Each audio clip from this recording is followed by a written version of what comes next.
ঈশ্বৰৰ সন্ধানত।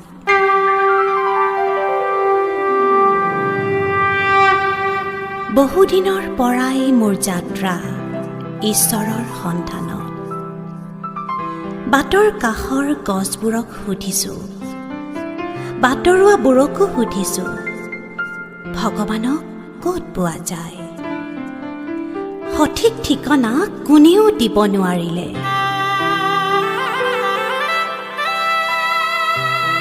বিষাদ মন এটা লৈ মই উভতিলোঁ। ক'ত থাকে জানো ভগৱান? এজনে ক'লে, আমাৰ গাঁৱৰ নামঘৰটোতেই আছে কলীয়া কানাই। এজনে আকৌ ক'লে, চণ্ডিকা মন্দিৰটোত দেৱী মাৰ বসতি, অপাৰ মাৰ মহিমা, অপাৰ শক্তি। মায়ে বলি লৈ মহামাৰীৰ পৰা বচাইছিল গাঁওখন। মাত নুফুটা পিঠখনৰ মাত ঘূৰাই আনিছিল, আৰু কত যে কি। তেওঁ বুকু ডাঠি ক'লে, ভগৱান যদি আছে তেন্তে তাতেই আছে। তাকে শুনি ৰহিম ভায়ে ক'লে,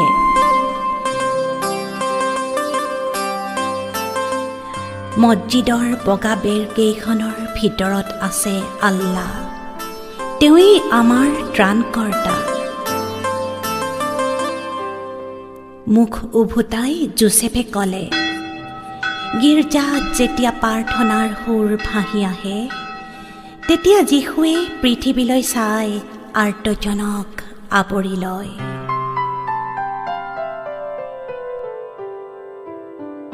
কথাবোৰে মোক আশ্বস্ত নকৰিলে। নাপালোঁ ঈশ্বৰৰ সঠিক সন্ধান।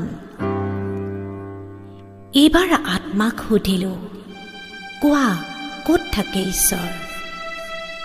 তেওঁ হাঁহি মাৰি ক'লে, আকাশ, বতাহ, পানী, মাটি, সেউজীয়া গছ গছনি, শিশুহঁতৰ হাঁহিবোৰত, নিৰ্মল অন্তৰবোৰত, সহায়ৰ হাতবোৰত ঈশ্বৰ বিৰাজমান।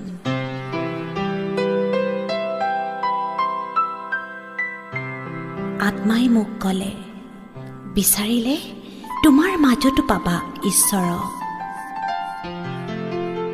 মই মোৰ মাজত বিচাৰিলোঁ, পালোঁ ঈশ্বৰৰ সন্ধান। ঈশ্বৰ দেখোন মোৰ হৃদয়ত, ঈশ্বৰ মোৰ চিন্তাত, ঈশ্বৰ মোৰ ব্যৱহাৰত, ঈশ্বৰ মোৰ কৰ্মত।